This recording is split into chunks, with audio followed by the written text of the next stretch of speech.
ये तस्वीरें सिर्फ अपने आप में ही बानगी हैं कि दिल्ली के लोग किस तरह से प्रदूषण से रोज जूझ रहे हैं।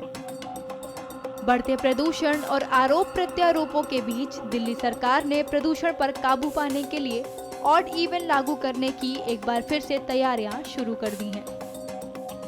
प्रेस वार्ता के दौरान दिल्ली के पर्यावरण मंत्री गोपाल राय ने 13 से 20 नवंबर तक ऑड इवन लागू करने की जानकारी दी।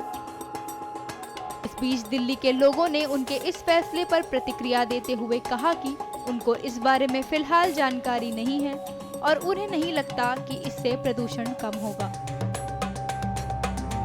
फैसला अच्छा है और लेकिन पर अवेयरनेस कम है।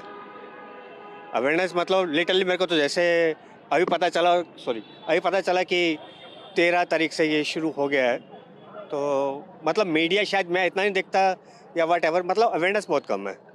तो हो सकता है मेरे जैसे और भी कई लोग हों। पोल्यूशन पे क्या फ़ायदा होगा? इस पोल्यूशन कंट्रोल आएगा सरकार के इस फैसले के बाद से? नहीं, आई डोंट थिंक, मुझे नहीं लगता ऐसा कुछ होगा। प्रॉब्लम बहुत सारी हैं, मुझे नहीं लगता कुछ होगा। एक अन्य स्थानीय ने बताया कि इस ऑड इवन से प्रदूषण में कमी आएगी, लेकिन लगता नहीं कि ज्यादा कम हो पाएगा। हमारे पिताजी की हालत भी स्टेशन से घर पहुंचते पहुंचते खराब हो गई। ठीक है, अच्छा है। ऑड इवन लागू है, उससे क्या फ़ायदा होगा कि थोड़ी गाड़ियाँ कम होंगी, पोल्यूशन कम होगा, पर ऐसा लगता नहीं कि ज़्यादा कम हो जाएगा, फिर भी कुछ ना कुछ सुधार हो जाएगी।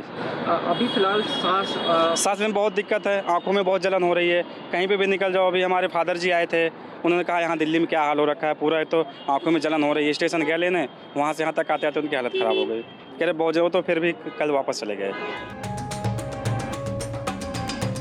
एक अन्य स्थानीय ने बताया कि यह निर्णय गलत है। जिसके पास एक गाड़ी होगी वह कैसे अपना काम चलाएगा। सरकार को प्रदूषण कम करने का कोई और तरीका निकालना चाहिए।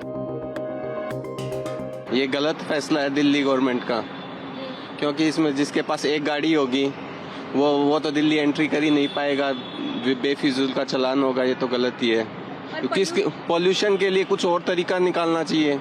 ऑड इवन से पॉल्यूशन का थोड़ी होगा, कुछ न कुछ और तरीका होना चाहिए। आपको बता दें कि दिल्ली में बीते 5 दिनों से वायु गुणवत्ता गंभीर श्रेणी में बनी हुई है, जिससे दिल्ली के लोगों को आंखों में जलन, गले में खराश और घुटन जैसी शिकायतें आ रही हैं।